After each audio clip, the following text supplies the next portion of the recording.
जिंदगी इस बार भी सिर्फ पतंग पतंग पतंग, हम मोटे डालते शान से सिर्फ पतंग पतंग। अस्सलाम वालेकुम वरहमतुल्लाहि वबरकातुहू। मौज़िज़ हाज़रीन इकराम, बुज़ुर्गान कौम और मिल्लत, मेरी इज़्ज़तदार माँ और बहनों, मेरे गयूर नौजवान साथियों, शहनशीन बतशरीफ़ फरमा महाराष्ट्र के मजलिस इत्तेहादुल मुस्लिमीन के सदर वो साबिक़ा रुकने पार्लिमान मोहतरम जनाब इम्तियाज़ जलील साहब, मोहतरम जनाब फ़ारूक शाब्दी साहब, सदर मुंबई मजलिस इत्तेहादुल मुस्लिमीन, साबिक़ा रुकन असम्बली व तर्जुमान कौमी तर्जुमान मजलिस इत्तेहादुल मुस्लिमीन जनाब वारिस पठान साहब, जनाब समीर साजिद साहब, जनाब अतीक़ अहमद साहब, मोहतरम जनाब सैयद मोइन साहब, डॉक्टर परवेज़ अशरफ़ी साहब, जनाब सरफराज जागीरदार साहब,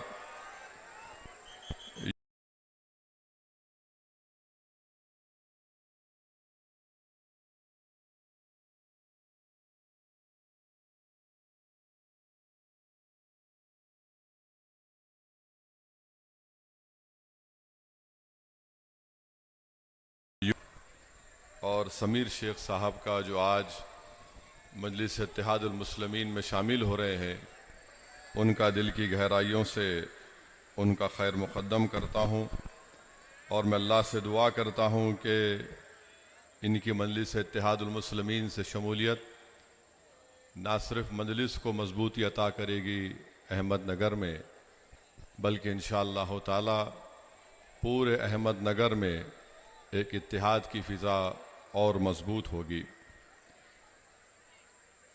अज़ीज़ान मिल्लत इस्लामिया, हमारे डाइस पर बैठे हुए हमारे दलित लीडर्स भी हैं, मजलिस के ज़िम्मेदार हैं, प्रभाकर पर्दे साहब और तमाम उनका भी शुक्रिया अदा करता हूँ, आपका शुक्रिया अदा करता हूँ कि आप यहाँ पर आए, और मैं एडमिनिस्ट्रेशन का भी शुक्रिया अदा करता हूँ कि उन्होंने मुझे यहाँ पर आने की इजाज़त दी। और अल्लाह का बड़ा करम है कि मैं एक लंबे अरसे से आपके दरमियान में आना चाहता था। अज़ीज़ान मिल्लत, मुझे जब मैं यहाँ पर आया तो मुझे हमारे मजलिस के ज़िम्मेदारों ने कहा कि सर, ये अहमदनगर ज़िले के ज़िम्मेदार लोग हैं, तारीख़ी लोग हैं, जिसमें मलिक अंबर का नाम है, रजनीकांत अरोले जो मैग्सेसे अवार्ड विनर हैं, जॉन बर्नबस हैं, चांद बीबी है, माधव दंडत्वे हैं, अन्ना हज़ारे हैं, एना लियोनिस जो एजुकेटर हैं, बहराजी नायक जो मराठा फ़ौज के इंटेलिजेंस के चीफ थे, पोपटराव बागोजी पवार साहब हैं, क्रिकेटर अजिंक्य रहाणे हैं, आनंद ऋषि जी हैं, और फिर यकीनन यहाँ की सरज़मीन पर हज़रत शाह शर्फ़ी जी की दरगाह है रहमतुल्लाह अलैह की, और जिसके ताल्लुक़ से आप जानते हैं कि छत्रपति शिवाजी महाराज के दादा जनाब, उन्होंने जब उनको 2 फ़र्ज़ंद हुए थे तो उनको अक़ीदत थी हज़रत से बुज़ुर्ग से शाह शरीफ रहमतुल्लाह अलैह से, तो उन्होंने अपने दोनों फ़र्ज़ंद का नाम, एक का नाम शाहजी रखा, एक का नाम शरीफ जी रखा। मगर अहमदनगर के नौजवानों को एक और बात बताना चाहता हूँ, ये शहर 3 और लोगों के नाम से भी याद किया जाता है। एक का नाम है नारायण आप्टे, विष्णु करकरे और मदन लाल पाहवा। आप जानते इनका कनेक्शन क्या है अहमदनगर से? कितने लोग नहीं जानते? हाथ उठाओ। डाइस पे आप जानते हैं? तो इनका तारुफ कराता हूं आपको। जब महात्मा गांधी का कत्ल हुआ था 30 जनवरी को बापू को उनके जिस्म में 3 गोलियां मारी गई थी और उन लोगों को जो गिरफ्तार किया गया था और जिनको सजा दी गई थी उसमें नाथूराम गोडसे थी, फांसी दिया गया। नारायण आप्टे को भी सजा दी गई जो इस शहर का था, और गोपाल गोडसे को जेल में सजा हुई, गोडसे के भाई विष्णु करकरे और मदनलाल पाहवा। तो ये लोग भी अहमदनगर से ताल्लुक रखते थे। कौन? नारायण आप्टे, विष्णु करकरे, मदनलाल पाहवा। तो लोगों, अभी हम इतने लंबी तकरीरें सुन रहा था मैं हमारे साथियों की, वो अपने अपने तरीक़े से जो लोग अहमदनगर की इस पुरअमन फ़िज़ा में अपना जहर उगल रहे हैं, जिनके तकारीर से हम जानते हैं, मगर ये नई बात नहीं है। नारायण आप्टे कौन थे? महात्मा गांधी के कत्ल का मुल्जिम। विष्णु करकरे नगर का। मदनलाल पाहवा कौन थे? ये जहरीले उस वक्त भी थे। इससे अहमदनगर की पाकी खत्म नहीं होती है, मगर तारीख में अगर हम जाकर देखेंगे तो नारायण आप्टे ने क्या किया था, ये जितने बापू को कत्ल करने के साजिश में एक्यूज थे, ये तमाम के तमाम गंदे किस्म के इंसान थे, बिल्कुल थर्ड रेट। माने नारायण आप्टे ने एक डॉक्टर की बेटी, उसका नाम मनोरमा था, उससे इश्क लड़ाया। यहीं की बच्ची थी, ये फर्गूसन कॉलेज मशहूर पुणे का, वहां से पढ़ के आकर अमेरिकन मिशन स्कूल नगर में पढ़ाता था। कौन? नारायण आप्टे। तो यहां पर इनकी आशिकी हो गई मनोरमा से, और मनोरमा ये समझ रही थी कि नारायण आप्टे मुझसे इतनी मोहब्बत करता है कि मेरे बगैर रह नहीं सकता। वो बंबई, उस वक्त बंबई था, वहां जाकर मनोरमा से मिलते थे, और किरदार का बिल्कुल गंदा आदमी। उसके साथ साथ एक विष्णु करकरे थे। विष्णु करकरे को उनका दोस्त हो गया मदनलाल पाहवा। ये मदनलाल पाहवा उस वक्त मौजूदा पाकिस्तान से भागकर बंबई से नगर को आए थे, और नगर को आकर मदनलाल पाहवा ने उस वक्त के मुसलमान जो फ्रूट्स बेचते थे, मेवा बेचते थे, उनको मारता था और बॉम्ब भी फेंकता था। आपको शिकायत है कि भाई बास सियासी लीडर भी है। आपको जानकर हैरत हो गई कि नारायण आप्टे उस वक्त के अहमदनगर के म्युनिसिपल का इलेक्शन भी जीता था, उस वक्त का इलेक्शन जीता था। अब ये मदनलाल पाहवा क्या किया, औरंगाबाद में एक बहुत बड़ी तवाइफ थी, उसकी बेटी से इश्क करना शुरू कर दिया। मगर वो बच्ची तवाइफ नहीं थी। उसका नाम क्या था? उसका नाम था शिवांती। नामा याद रखो नौजवानों, तुम लोगों खाली गंदे किस्म के गाने, पिक्चर के नाम याद, इनको याद रखो। मैं जो बाद में आखिर में कहूंगा तुमको समझ में आएगा। तो इन्हों क्या किए, नारायण आप्टे बोले नहीं शादीशुदा है, इन्हों मनोरमा को धोखा दे दिए। क्या किए? मनोरमा को धोखा दिए, और वो बेचारी मनोरमा एक वक्त सावरकर से भी मिली थी। ये कहीं रंगरलिया मनाने होटल को गए थे नारायण आप्टे और मनोरमा, तो वहां पर सावरकर से मिलके उसने इस नारायण आप्टे को कहा कि ये तुम इससे मत मिलो।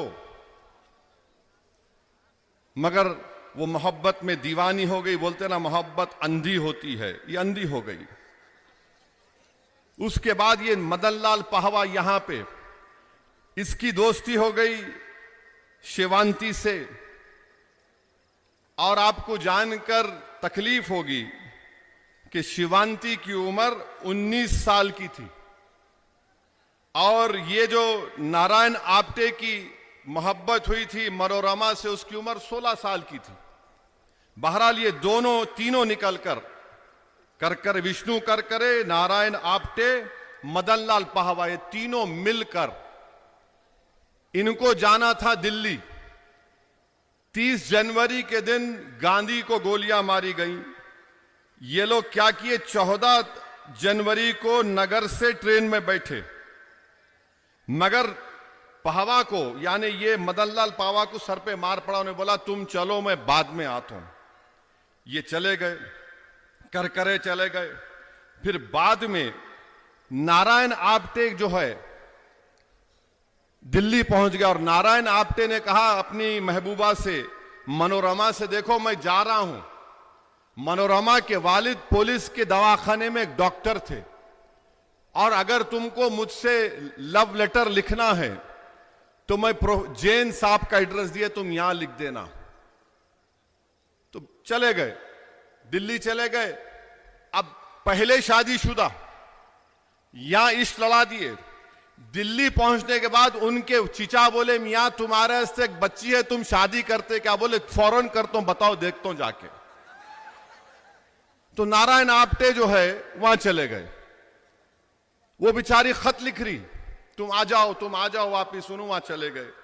मदनलाल पाहवा क्या करे, दो सर को मार पड़ा बोल के फिर उन्होंने उर्दू में बोलते ना अपना मुंह काला करे शिवांती से। उसके बाद ये तीनों मिलके गए बापू को मारने के लिए। और जाने के बाद मदनलाल पाहवा की जिम्मेदारी क्या थी कि तू कॉटन बॉम्ब फोड़ना है, मगर एक धमाका होना, आवाज आना। उसके बाद ये आपका नारायण आप्टे, विष्णु करकरे और गोडसे, ये लोग बापू पे हमला करेंगे। पाहवा क्या था, पाहवा यहां पर मासूम मुसलमान जो तरकारी फ्रूट बेचते थे उनको मार के समझा मैं बड़ा काम कर सकता हूं। वहां पर जाके पाहवा ठंडा पड़ गया, सुंद हो गया, एकदम नहीं कर सका। उसको पुलिस पकड़ ली। किसको? मदनलाल पाहवा को। अब उसको पकड़ने के बाद क्या हुआ, गोडसे, नारायण आप्टे, विष्णु करकरे मिलकर बापू को गोलियां मारे। करकरे वहीं पकड़े गया, गोडसे वहीं पकड़े गया। और जब गोडसे पकड़ेगा तो क्या बोला, मैं मुसलमान हूं। गोडसे जब पकड़ा गया, बाद में देखे तो मालूम हुआ कि वाकई में जो हमारे पास बच्चों की खतना कराते, खतना करा हुआ था। हंसने की बात नहीं है, फैक्ट है ये। गोडसे पकड़ा गया और उसमें क्या हुआ कि नारायण आप्टे भाग गया, निकल गया। 30 जनवरी को बापू का कत्ल हो गया। नारायण आप्टे वापस आकर शायद अहमदनगर में या बंबई में मनोरमा से रंगरलियां लड़ा रहा था, मनोरमा से रंग ले रहा था। तो ये जो विष्णु करकरे पकड़ा गया, गोडसे पकड़ा गया, उनसे पूछे तेरे साथ और कौन है, नाम बता। तो उसने बोल दिया कि भाई वो, इसका नाम नारायण आप्टे है और वो एक मनोरमा लड़की से मोहब्बत करता था। तो पुलिस क्या करी, अच्छी पुलिस थी उस जमाने की, बहुत अच्छी थी, उनका कोई कंपैरिजन नहीं है, वैसी पुलिस नहीं थी।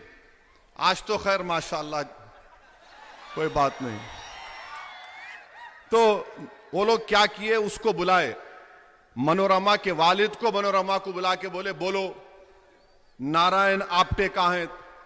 उन्हें परेशान, बापू को कत्ल करके आके मेरे से रंगलियां मराया। बोली देखो, एक यहां पर इस हॉस्टल में उसका फोन आता है, वहां पर आप, तो पुलिस उस वक्त बैठी। सुन लिए, पकड़ लिया आपटे को। आपटे को गिर गया, देखो वाका पूरा उसमें खत लिखा हुआ। आपटे को पकड़ लिए। ये है लोगों का ताल्लुक। आपको मालूम कि उसके बाद क्या हुआ? वो बच्ची मनोरमा चंद साल में मर गई इस गम में कि इन्हें शादीशुदा था, मेरा इस्तेसाल किया, एक्सप्लॉयटेशन किया। और फिर दिल्ली में जब बापू को मारने से पहले 2 दिन थे तो जाकर बच्ची को देख के आया, मैं इससे शादी करता हूं। ये जो था आपका मदनलाल पहवा, शिवांती का क्या हुआ? शिवांती जो है वापस जिस्म फरोशी करने पे चले गई, इसके गम में कि इसने धोखा दिया मेरे को। और शिवांती मरी कब मरी? 1988 में शिवांती का इंतकाल हुआ। और ये जालिम मदनलाल पहवा को 64 में सजा हुई। बाहर निकल के आया तो नाथूराम गोडसे के भाई गोपाल गोडसे ने उसकी शादी करा दी। आप समझे? ये जहरीले लोग हैं। ये लोग समझा नहीं सके बराबर, आपको मैं समझा रहा हूं। तो ये लोग अपने जिससे मोहब्बत का दावा करते उसको धोखा देते ये लोग, समझे आप? तो अब जो इनको रख के पाल रहे, बाबू होशियार रहो। जो इनको अब रख के बड़ा समझ रहे ना कि मेरा चाहने वाला है, ये किसके भी नहीं हो सकते। उस बच्ची की जिंदगी तबाह कर दिए। वो बच्ची जिस्म फरोशी पे चले गई, शिवांती। और आज आपको मैं बता रहा हूं, यही जहन आज हमारे भारत में है। नारायण आप्टे मर गया, फांसी हो गई, गोडसे मर गया, फांसी हो गई। मगर याद रखो, वो जो जहर है ना, वो आज भी है। और ये गोडसे के ताल्लुक से हिंदुत्व की ताकतें बड़ा उसको बहादुर समझती। कितना बहादुर था मैं बोलता हूं आपको। गोडसे एक बार बीमार पड़ा तो अस्पताल में डाल दिए। अपने अतराफ में 3-4 नर्सेस को देखा गोडसे। इतना डर गया, इतना डर गया, क्योंकि वो दवाखाने में बीमार पे तो कपड़े उतार के एप्रन पहनाते ना, तो गोडसे वो कपड़े पहन के भाग गया। नहीं नहीं नहीं, ये है गोडसे, ये है नारायण आप्टे, ये है विष्णु करकरे, ये है आपका मदनलाल पहवा। तो अहमदनगर से इन लोगों का ताल्लुक था, नारायण आप्टे का, विष्णु करकरे का, मदनलाल पहवा का, दत्तात्रेय परचोरे। ये ग्वालियर का आदमी अपनी बंदूक लाके दिया था किसको? गोडसे को। एक बूढ़े ज़ईफ गांधी को गोली मार के ये लोग बहादुर समझते। ये कमजोरों को गोली मारते, बहादुरों पर जुल्म करने की इनकी ताकत नहीं है। याद रखो मेरी बात को। ये कमजोरों पर जुल्म करते। 80 साल के बूढ़े को मारकर तुमने क्या हासिल किया? तुमने बहुत बड़ा काम किया क्या? तुमने ऐसे बड़े आदमी को। अच्छा हां, और एक चीज, अहमदनगर इसलिए भी मशहूर है कि यहां की जेल में नेहरू थे। नेहरू ने जेल में बैठकर डिस्कवरी ऑफ इंडिया को लिखा था। यह अहमदनगर की तारीख है। यह अच्छा भी है और ऐसे जहरीले भी थे। तो मैं आपको बताना चाह रहा हूं कि यह पस मंजर दिखाना जरूरी था, ताकि आपको मालूम हुआ, नौजवानों को मालूम हो जाए। बीजेपी को याद है मगर बीजेपी भूल जाती। आरएसएस को पूरा याद है मगर उन्होंने भगवत दूसरी तरफ बात करते। तो मैं नौजवानों से अपील कर रहा हूं कि अहमदनगर की इस तारीख को याद करो आप, और डरने घबराने की जरूरत नहीं है। दूसरी बात,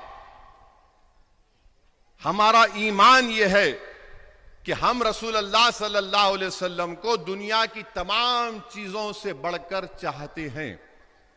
हमारा ईमान उस वक्त तक मुकम्मल नहीं जब तक कि असदुद्दीन ओवैसी अपने मां बाप से ज्यादा, अपने बीवी से ज्यादा, अपने औलाद, अपने नवासा नवासी, अपने भाई बहनों से ज्यादा रहमतुल्लाह आलमीन सल्लल्लाहु अलैहि वसल्लम से मोहब्बत करना है। No compromise on that. आप हमारा पोस्टर निकाल लो, आप जो करते करो, मगर मेरा दुनिया में वजूद अगर है, मेरा शनाख्त है एक मुसलमान की, तो मोहम्मद सल्लल्लाहु अलैहि वसल्लम है। मेरा हर चीज वो है। अब नौजवानों, आपको शिकायत है कि जुल्म हो रहा है। याद रखो, जब हम मोहब्बत करते तो मोहब्बत की तारीख ये बता रही है, नगर के नौजवानों, सिद्दीक अकबर 1500 साल पुरानी तारीख तुमको बता रहा हूं, काबे का सहन है, सिद्दीक अकबर है, रसूल अल्लाह सल्लल्लाहु अलैहि वसल्लम के साथ हैं।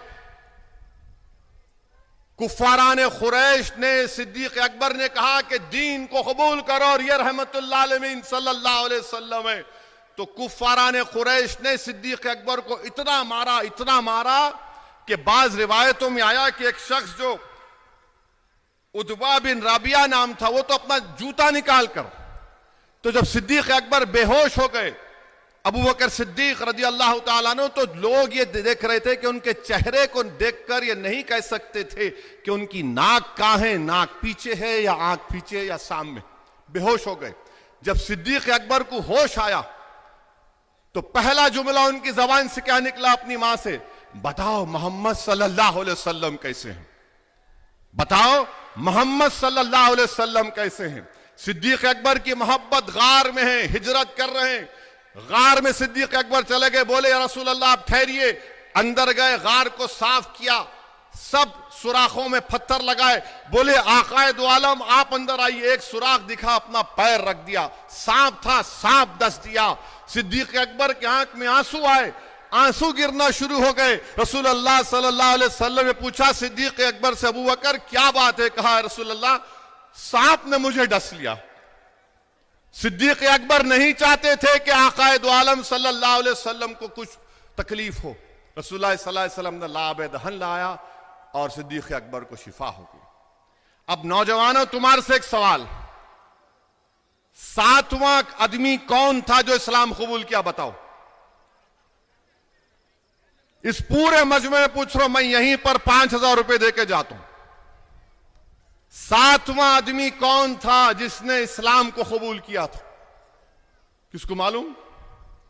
बगैर फोन में हजरत गूगल को देखे बोलना, जाके करेंगे।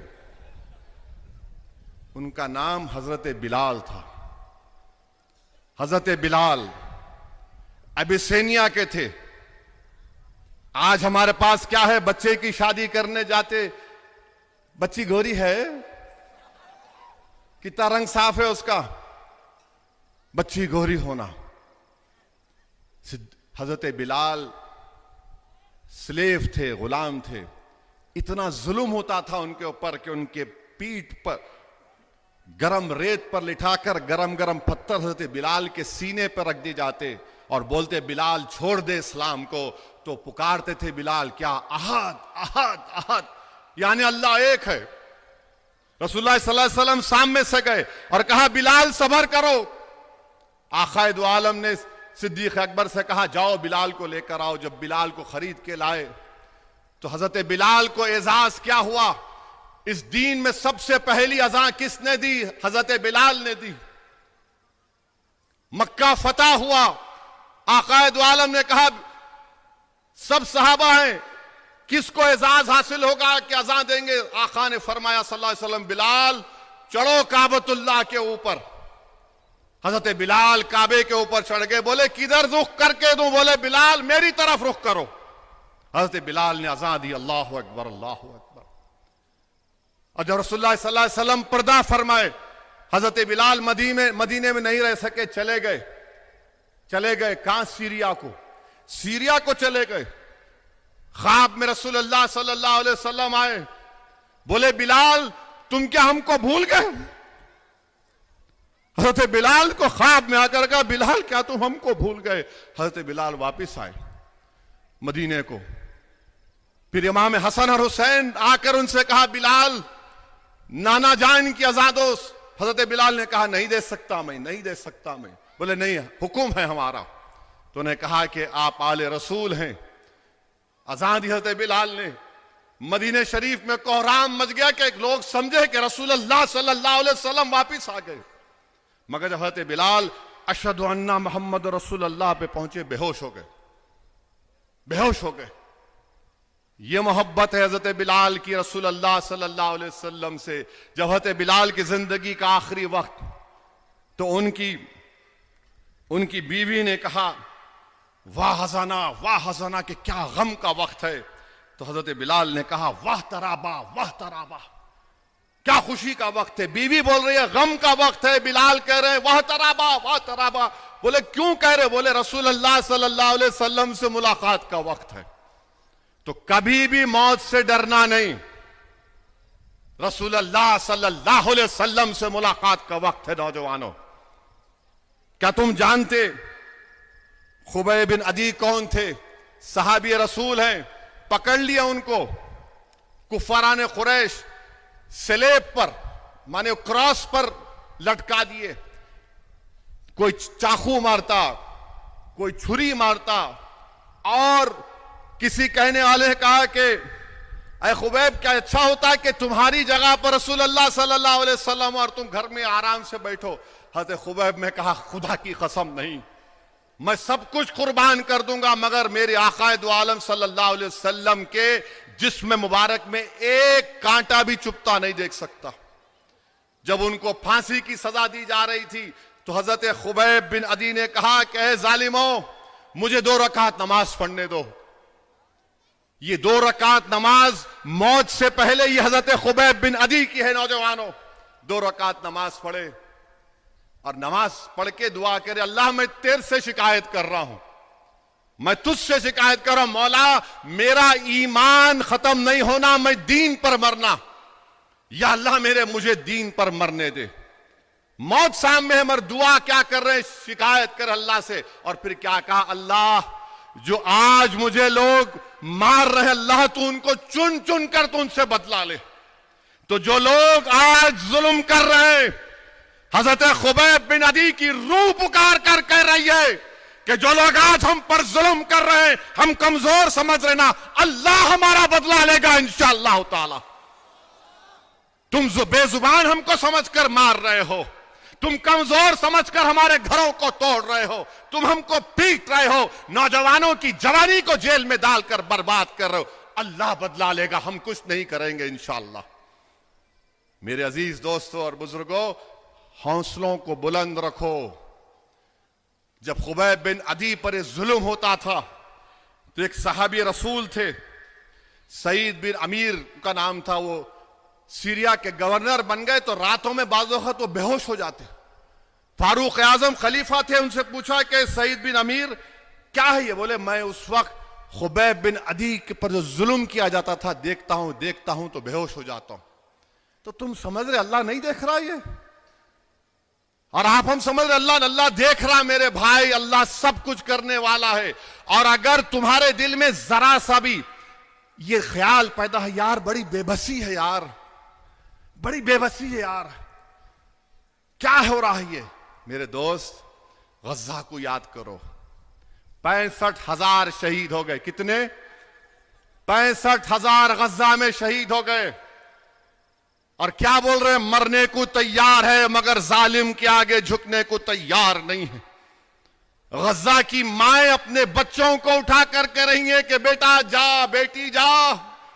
जब रसूलुल्लाह सल्लल्लाहु अलैहि वसल्लम के पास जा तो जाकर शिकायत करना कि दुनिया अंधी हो चुकी थी, हमारे कत्ल को नहीं देख रही थी। बाप नौजवान बच्चे की लाश की तरफ देखकर कह रहा है, बेटा जा, रसूलुल्लाह सल्लल्लाहु अलैहि वसल्लम को मेरा सलाम कहना और कहना कि मैंने अपने बेटे को कुर्बान कर दिया। मौजूदा दुनिया में अगर करबला की तारीख कहीं पर दोहराई जा रही है तो गज़ा में दोहराई जा रही है। मेरे अजीज दोस्तों और बुजुर्गों, हिम्मतों को बुलंद रखो। ये दुनिया दारुल अमल है, ये जन्नत नहीं है, दारुल अमल है। ये अमल करना है नौजवानों, हिम्मत से काम करना है। हौसलों को बुलंद रखो। लाख मसायब और मुश्किलात आ जाए, तुम्हारी ताकत तुम्हारा इत्तेहाद है। अहमदनगर के लोगों, अपने इत्तेहाद को टूटने मत दो। ये सब कोशिशें क्या की जा रही हैं कि तुमको एक मोतिया जो पुरोते ना मोतिया को, उस तरह तुम्हारे को तोड़ के बिखर दिया जाए। तुम मुत्तहिद रहो, अल्लाह इंशाअल्लाह ताला हमारा हामी और नासिर है। हमेशा याद रखो, हमेशा याद रखो, अल्लाह हमारे लिए काफी है। हस्बुनल्लाहु निअमल वकील, हस्बुनल्लाहु निअमल वकील। इस चीज को अपने दिलों में बिठा लो नौजवानों। और रसूल अल्लाह सल्लल्लाहु अलैहि वसल्लम से जब मोहब्बत का दावा कर रहे तो मस्जिदों को आबाद रखो, अपने मां बाप से अच्छा सलूक करो, अपनी बीवियों पर हाथ नहीं उठाना। अगर बीवी गुस्सा भी करती तो मेरी शादी होके करीब 30 साल हो गए, तो कामयाब शादी का राज यह है जो शादी करने वाले हैं ना जो नहीं करे। अब जो नहीं करे उन्हें बहुत ऊपर चले गए आजकल, या करके छोड़ दिए होंगे, क्या है छोड़ो। मगर अगर शादी करे, बीवी गुस्सा भी करे तो बोलना ओहो रहमत बरस रही, आज नीचे मुंडी करना, कभी आर्ग्यू नहीं करना, इसमें कामयाबी है। अपनी माओं पर रहम करो, अपने ज़ईफ माँ बाप पर रहम करो, इस माशरे की बुराइयों का खात्मा करो, पड़ोसियों पर रहम करो, चाहे तुम्हारा पड़ोसी हिंदू हो, मुसलमान हो, सिख हो। यह रसूल अल्लाह सल्लल्लाहु अलैहि वसल्लम की सुन्नत है। अब चौथी बात यह है कि यहां पर तूफान आया, नगर में करीब 16 लाख फसल की जमीन बर्बाद हो गई। हम पूछना चाह रहे, हां उससे पहले आई लव मोहम्मद के ऊपर एक वाकया याद आया। एक सैयद मोहम्मद मेहदी साहब हिस्टोरियन है, उनकी किताब है। उनके किताब के शुरुआती सफात में उन्होंने एक वाकया लिखा, बहादुर शाह जफर। कौन है बहादुर शाह जफर, जानते आप? कितने जानते, हाथ उठाओ। अरे तुम ना पढ़ रहे नहीं, खाली अब घुस जाता अंदर मुंह में फोन तुम्हारे। बहादुर शाह जफर आखिरी बादशाह, 83 ईयर्स ओल्ड। जब पूरे हिंदू मुसलमान आके बोले आपका झंडा लेकर मुल्क को आजाद करवाएंगे अंग्रेजों की गुलामी से। खैर वो कोशिश कामयाब नहीं हो सकी, माने बाद में हुई। तो बहादुर शाह जफर को मालूम था कि अंग्रेज आकर उनको गिरफ्तार करेंगे। वो क्या किए, रात के अंधेरे में निकलकर हजरत महबूब सुबानी निजामुद्दीन औलिया के पास चले गए, उनके आस्थाने पे गए और खूब रो रहे थे कि अल्लाह हम कोशिश की, हम कामयाब नहीं। खूब रो रहे थे, अंग्रेजों से इस मुल्क को आजाद नहीं करवा सके। तो उस वक्त निजामुद्दीन औलिया की दरगाह पर एक शख्स था, उसको बोले देखो कल अंग्रेज मुझे पकड़ लेंगे और शायद मार भी देंगे, मैं तुमको एक अमानत दे रहा हूं, तुम उठा के रखोगे ना यहां पर। उस निजामुद्दीन औलिया दरगाह के खादिम ने बोला क्या है वो अमानत? तो बोले देखो हमारे सल्तनत मुगलिया में एक अमानत 400 साल से चली आ रही है, वो अमानत मेरे पास है, मैं तुमको तुम्हारे हवाले कर रहा हूं, उसके बाद मेरा खातिमा है। बोले क्या है? बोले ये रसूल अल्लाह सल्लल्लाहु अलैहि वसल्लम के 3 मुंह मुबारक है, 3 बाल है, मैं आपको देके जा रहा हूं। ये अपने नबी रसूल से मोहब्बत थी बहादुर शाह जफर को। अमानत समझे वो रसूल अल्लाह सल्लल्लाहु अलैहि वसल्लम के मुंह मुबारक को, बोले ये लो रख लो। ये आज भी रबीउल अव्वल के महीने में निजामुद्दीन दरगाह में रसूल अल्लाह सल्लल्लाहु अलैहि वसल्लम की ज़ियारत, मुंह मुबारक की ज़ियारत होती है। तो याद रखो आई लव मोहम्मद बोलना आसान है, पोस्टर उठाना यकीनन तुम्हारी हिम्मत की मिसाल है, जबान से पुकार कर कहना वो तुम्हारा ईमान है। मगर अगर आशिक हो तो जिससे इश्क करते हो उस पर सब चीज फना कर देना। और फना क्या करना? अपने आप को, अपने नफ्स को, ताकि हम अपने नेक इंसान बन जाए। ये याद रखो नौजवानों।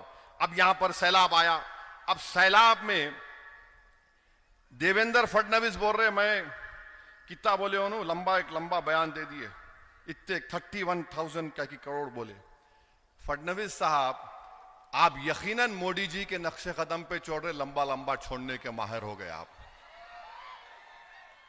उसमें जो आप ऐलान किए बड़ा पैकेज दिया, कोई नहीं दिया। अरे मेरे भाई 10,000 करोड़ तो एनडीआरएफ के गाइडलाइन से आएंगे, 5-6 हजार करोड़ तो डिपार्टमेंट का बजट है जो रोड बनाते। और अफसोस की बात यह है कि जो किसान अपनी जमीन खो दिया, देखिए जब किसान जिरात करता तो वो मिट्टी होती, माटी होती, उस पे बीज बोता, वो तक बह गई। जो किसान अपना इंश्योरेंस करवाया, उससे पैसे आना है, प्रीमियम भरता। डीएफ बोल रहे देवेंद्र फडणवीस मैं कर रहा हूं। अरे आप क्या कर रहे? आपसे हम मुतालबा करते कि पूरे महाराष्ट्र के किसानों का 30 लाख एकड़ बर्बाद हो गई, उनका लोन माफ करो। आप जाओ बैठो, प्रधानमंत्री आपका पंत प्रधान के पास बैठकर कहो कि 30 लाख एकड़ जमीन बर्बाद हो गई किसानों की, लोन माफ करो, लोन वेवर करो, वेट ड्रॉट डिक्लेयर करो। और ये तुम मत बोलो देवेंद्र फडणवीस, जब तुम लीडर अपोजिशन थे तुमने उद्धव ठाकरे को खत लिखकर यही बात कही थी जो आज ओवैसी कह रहा है। ये किसानों से होना चाहिए। पांचवी बात यह है कि आपके शहर में बहुत से मसाइल हैं। दहीगांव सूबे में साफ पानी नहीं आता, अस्पताल एक ही है और उसमें कुछ सहूलतें नहीं है। और फिर आप देखते हैं कि दलितों पर जुल्म बड़ा हो रहा है। एनसीआरबी का डेटा है, सिर्फ नगर में, हजरत पुलिस को बोल रहा हूं फॉर योर इंफॉर्मेशन, 2023 में नगर में 203 केसेस दलितों के जो जुल्म हुआ उस पर। दलित महिलाओं पर जुल्म हुआ 38 केसेस, पॉक्सको के केसेस 13 केसेस, रेप हुए खवातीन का 44 केसेस। उत्तर प्रदेश जहां पे और एक बाबा है,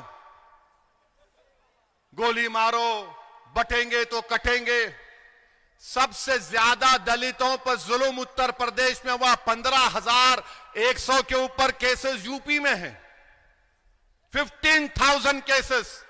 और वो बोलते बटेंगे तो कटेंगे, ठोक दो, गोली मार दो, बुलडोजर चला दो।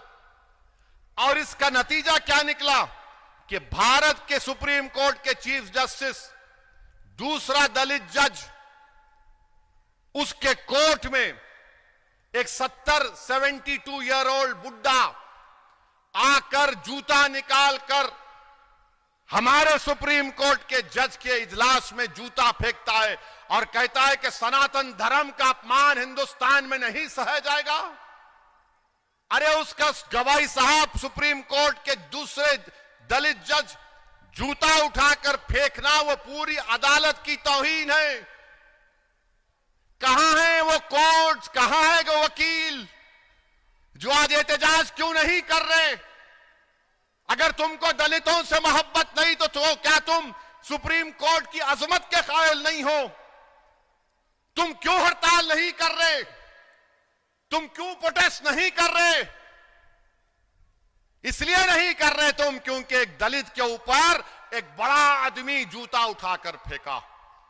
और ये चीफ जस्टिस के पिताजी जब बाबा साहेब अंबेडकर हिंदू धर्म को छोड़कर बुद्धिस्ट धर्म को इख्तियार कर रहे थे तो इनके वालिद वहां पर मौजूद थे। आप बताइए कौन इन लोगों को रेडिकलाइज कर रहा है? मैं एक पोस्टर उठाता हूं, no they are getting radicalise, but what about a damn 70-year-old man? एक 70 साल का बूढ़ा, उसको कौन रेडिकलाइज किया बोलो? और बोला कि बरेली में बुलडोजर क्यों, बुलडोजर का जजमेंट गवाही साहब दिए थे, ओरल ऑब्जर्वेशन था, कोई ऑर्डर पास नहीं हुआ तो सनातन धर्म का अपमान नहीं सहेंगे। अरे फर्क यह है जो संविधान को मानते, उनमें फर्क यह है कि अगर हमारे खिलाफ भी जजमेंट आया, आपको मालूम 6 दिसंबर को बाबरी मस्जिद शहीद हुई थी, याद है? याद है? याद है या वो भी भूल गए नौजवानों? तुमको मालूम उस क्रिमिनल केस का जजमेंट क्या आया? जजमेंट यह आया कि कोई भी मुजरिम नहीं है, not a single dam person was convicted. ऐसे एक आदमी को सजा नहीं। हमने क्या कहा, ठीक है अदालत है, सुप्रीम कोर्ट का जजमेंट आया, बाबरी मस्जिद नहीं है आपकी। हमने कहा मुत्तफिक नहीं है, सुप्रीम कोर्ट इज सुप्रीम। हमने कहा बताओ आज आप ये क्या हो रहा है हमारे देश में? एक दलित सुप्रीम कोर्ट का चीफ जस्टिस बन गया, मगर ये जालिम लोग, ये कास्टिस्ट लोग, ये जहर है, ये बर्दाश्त नहीं करे कि एक दलित उस मुकाम पर पहुंच गया। मैं महाराष्ट्र के दलित भाइयों से कह रहा हूं, भारत के दलित भाइयों से कह रहा हूं, देखो, पहचानो, ये जहर नहीं तो क्या है बताओ? और मोहन भागवत बोलते हम कास्टिज्म को खत्म कर देंगे। अरे मोहन भागवत, आप तो मुंह नहीं खोले, प्रधानमंत्री एक मार दिए, बोल दिए। मेरे भाई, ये हमारे दलित भाइयों के साथ हो रहा है। कमजोरों को कमजोरों के साथ रहना चाहिए, उनके गम को समझना चाहिए, उनकी तकलीफ को अपनी तकलीफ समझनी चाहिए। ये जुल्म है सुप्रीम कोर्ट में। अच्छा, पुलिस कुछ नहीं कर रही, दिल्ली पुलिस माशाअल्लाह, नहीं कंप्लेन नहीं आया, क्या करेंगे? अच्छा, कंप्लेन देना आपको, क्या बात है। अब फिर आप आ जाइए मुद्दे पे कि यहां पर मैं आया, पिछले बार हम क्यों नहीं आए? इसलिए नहीं आए क्योंकि यहां पर छोटा सा वाकया हुआ। पुलिस तो बोली आ जाओ, मैं बोला नहीं, बच्चे गिरफ्तार हुए, उनके मां बाप तकलीफ में होंगे, शहर को पुरअमन रखना है, मैं जलसा बाद में करूंगा। इम्तियाज जलील साहब, हमारे रुकने बल्दिया साहब नाराज भी हो गए, क्या असद भाई टाइम देके नहीं आए? मैंने कहा नहीं, शहर का अमन हमारे लिए सबसे बड़ी चीज है, आज जलसा करने आया मैं, तो कोई परेशानी की बात नहीं है। मैं आपसे वादा करके जा रहा हूं, इंशाअल्लाह ताला दोबारा जब इलेक्शन में आऊंगा तो मुकुंदा नगर में पदयात्रा करूंगा, घर घर जाके तुम लोगों से मिलूंगा इंशाअल्लाह ताला। हर गली कूचों में जाऊंगा, तुम्हारा घर मेरा घर है, मेरा भी तुम पे उतना हक है, मैं आपके पास वारा आऊंगा। और ये लोग ये सब बड़ी बड़ी बातें करते, भाई फिक्र मत करो, मैं सुन सुन के कान पक गए मेरे। दूल्हा जब आता देखो शादी खाने को, तो आप लोग धिंगाना पकड़ते, धिंगाना मालूम क्या रहता? धिंगाना पैसे दो बोलते, देखो तो दूल्हा आया तो होता धिंगाना दो, धिंगाना दो, दूल्हा आ गया, चलते रहता है। ये फिक्र मत करो, नजर अपनी आगे रखो, ये छोटे छोटे चीजों पर अपने को नजर डालना नहीं। और मैं पुलिस को पूछना चाह रहा हूं, आपका इख्तियार है, आप BNSS में मेरे को नोटिस दिए, शायद पुलिस को नहीं मालूम कि जब ये बिल BNSS का पास हो रहा था, सेक्शन 168 पे मेरी तकरीर है, 35 मिनट्स में पार्लियामेंट में इतना लंबा बोला, इम्तियाज जलील बैठे हुए थे, 35 मिनट्स में बोला। और उस वक्त में बोला था कि रूलेट एक्ट है, अगर गांधी जिंदा होते, भगत सिंह जिंदा होते तो इस कानून के खिलाफ खड़े हो जाते नए BNSS पर। आप मेरे को नोटिस दिए, क्या है ये? आपको लगता है कि मेरे को भारत से मोहब्बत नहीं है? सिर्फ आपके जो पॉलिटिकल मास्टर्स है बोल दिया, आप सुन लेंगे। जो ऑपरेशन सिंदूर के बाद भारत का ग्रुप गया था, मैं भी गया था, बहरेन में गए थे, बहरेन में एक थिंक टैंक है, आप बोल रहा हूं सुनो, थिंक टैंक, बड़ा थिंक टैंक है, वहां पर एक बैठे हुए अरब ने कहा कि भारत ने फलस्तीन पर अपना पॉलिसी बदल दी। ये कैसे हुआ? हमारे ग्रुप लीडर मेरी तरफ देखे, मतलब ठहरो बोलता हूं मैंने उनसे पूछा कि हम भारत में बैठ के आपसे पूछना चाह रहे, आप तो पड़ोस में हैं, हम तो दूर हैं, आप क्या कर रहे हैं? आप तो बिल्कुल 40 मिनट्स का भी फ्लाइट नहीं है आपको, लोग भूखे मर रहे, आप क्या कर रहे? फिर उसने चिढ़ के बोला, वो मेरे को थिंक टैंक का professor, what is it that you have done? मतलब हम तो पहले आज भी हम फलस्तीनियों का एड का बजट हमारे पास है। खामोश हो गया वो बेचारा, परेशान हो गया।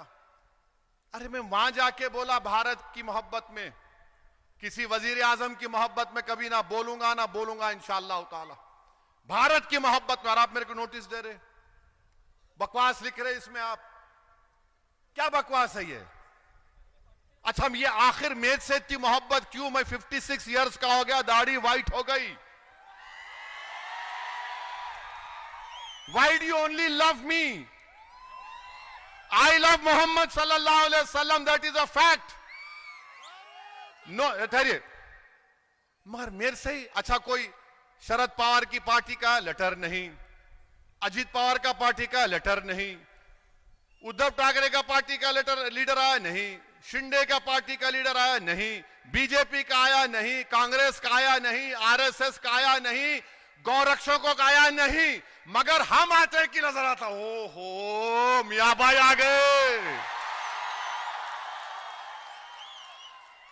तो मालूम हुआ, पुलिस को भी मालूम कि एक ही मर्द है, बाकी क्या है I don't know, you know I don't know. Letter लिख रहे, ये लेटर दिए, मेरा लाओ, मैं क्या लिखा उसे पढ़ के सुना रहा हूं मैं आपको, इंग्लिश में बोला मैं। बाज लोग समझते दाढ़ी टोपी, इन्हें नहीं बोल सकता इंग्लिश में। अल्लाह के करम से मेरे माँ बाप ने रसूल अल्लाह सल्लल्लाहु अलैहि वसल्लम के सदक़े तुफ़ैल में मेरे को पढ़ाया, मैं जाके पढ़ा, बहुत मुसीबत उठाया के पढ़ा। मैं अंग्रेजी में लिखा, I am of the opinion that this notice that is given to me as a 5-time member of parliament is a grave violation of article 19, article 25 of the Indian constitution. This is a violation of fundamental rights. These notices are exclusively given to me only, not to other leaders, political parties like BJP, Shiv Sena both, NCP both, Congress. This shows the bias and discriminatory attitude of the government. I reject it. मैंने कहा reject it. आप ये खामखा love letter दे रहे मेरे को, मैं क्या करूंगा उसको, करूंगा क्या करूं बोलो, समझ में नहीं आता। ये आप लोग ऐसा करके अपने विखार को कम कर ले रहे जनता के दरमियान में। बच्चा बच्चा मैं पूछा, अगर मैं पूछूंगा ऐसे, ये नोटिस किसी नेता को दी जाती क्या, बोलो आप। देखो आप, I know I am the only मर्द, और तुम याद रखो मैं दुश्मन था हमेशा नाथूराम गुडसे की आइडियोलॉजी का, और दुश्मन रहूंगा नारायण आप्टे, विकास पावा और वो कर करेगा। मेरे अजीज दोस्तों और बुजुर्गों, हम भारत के प्रधानमंत्री को भी बोल रहे हैं, कितने 5 मिनट है अभी, हो 4 मिनट, चार बहुत है। पार्लियामेंट में 5 मिनट में धोखे निकल जाते हम प्राइम मिनिस्टर को बोल रहे, प्राइम मिनिस्टर आज डोनाल्ड ट्रंप को मुबारकबाद दिए और नेतन्याहू की लीडरशिप की तारीफ करे। देश के प्रधानमंत्री, पंत प्रधान, वो नेतन्याहू दुनिया का सबसे बड़ा गुंडा है, जहन्नम का कुत्ता है, जिसने 65,000 लोगों को मार दिया, 20,000 बच्चे हैं, 20,000 खवातीन हैं, 12 लाख लोग बेघर हो गए, और प्रधानमंत्री, पंत प्रधान उसकी लीडरशिप की तारीफ कर रहे हैं। क्यों प्रधानमंत्री, क्यों कर रहे हैं आप नेतन्याहू की तारीफ? क्या आपकी आइडियोलॉजी और ज़ायनिज्म की आइडियोलॉजी एक है? आप तो भारत के प्रधानमंत्री है ना, आप भारत के प्रधानमंत्री हैं। हम कंडेम करते नरेंद्र मोदी ने जो नेतन्याहू की तारीफ की, उस लीडरशिप की, वो लीडरशिप नहीं है। नेतन्याहू जहन्नम का कुत्ता है जो फलस्तीनियों का जेनोसाइड कर रहा है। और सुन लो नेतन्याहू और उसकी तारीफ करने वालों, जब तक दुनिया कायम रहेगी, मस्जिद अक्सा और बैतुल मुकद्दस की एहतजाज की लड़ाई बच्चा बच्चा लड़ेगा इंशाअल्लाह ताला। हम मस्जिद अक्सा को नहीं छोड़ सकते, ना मस्जिद अक्सा को छोड़ सकते। अल्लाह देख लेगा नेतन्याहू को इंशाअल्लाह। प्राइम मिनिस्टर उसकी तारीफ कर रहे हैं, वाह। तो मालूम होता है कि कहीं ना कहीं ऊपर जाके कोई तार मिलता है, कोई तार मिलता है कि वजीर आजम एक ऐसे आदमी की जिसको इंटरनेशनल क्रिमिनल कोर्ट, जिसको ICC उसके खिलाफ वारंट इशू किया। अब मेरी तकरीर के बाद ये हिंदुत्वा के लोग बोलेंगे, ओवैसी क्या बोल रहा? अरे सुन, कुलभूषण मालूम कौन था? कुलभूषण जो पाकिस्तान की जेल में है, वो जालिम पाकिस्तान, उसकी फौज जालिम, वो कुलभूषण को सजाए मौत देना चाह रहे थे। तो भारत गया इंटरनेशनल क्रिमिनल कोर्ट को, जाकर उसकी सजा को रुकाया। तो ओवैसी जो बात कह रहा है दलील के साथ कह रहा है। तो मेरे अजीज दोस्तों और बुजुर्गों, आप अपने हिम्मतों को बुलंद रखेंगे और जो बच्चे हमारे महरूस हैं उनको जवाब दे रहे हैं कि हम तुमको नहीं भूले, आप हमारी दुआओं में हैं। हम दुआ करेंगे कि अल्लाह तुमको बाइज्जत रिहा करवा दे, अल्लाह तुम्हारे मां बाप पर रहम करे। और तुमने जो गुलामी का सबूत दिया, ओवैसी के पास अल्फाज नहीं है। अल्लाह अपने हबीब की लाज रखेगा, तुमको अजर देगा। अल्लाह जरूर हमारा मालिक, अल्लाह हमारा नासिर है। तो मेरे अजीज दोस्तों और बुजुर्गों, ये शहर के अमन को बरकरार रखिए, पहचानिए मौजूदा नारायण आप्टे को, विष्णु करकरे को और मदन लाल पहवा को। ये पुराने लोग हैं, हमेशा रहेंगे, मगर आप मजलिस का साथ दीजिए। आने वाले लोकल बॉडी में वोट किसको पड़ेगा? मजलिस के निशान पर पड़ेगा। मजलिस का निशान क्या है? जोर से बोलो और जोर से बोलो।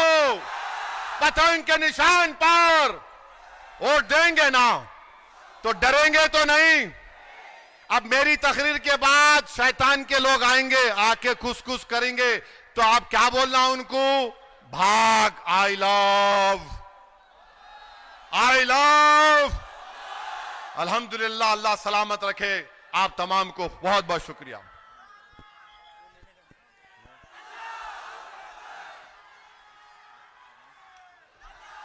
जिस तरह असद साहब ने सिर्फ मुसलमानों की नहीं पर भारत की भी आज क़ियादत की है, ऑपरेशन सिंदूर को जो कामयाबी और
डाइस पर बैठे हुए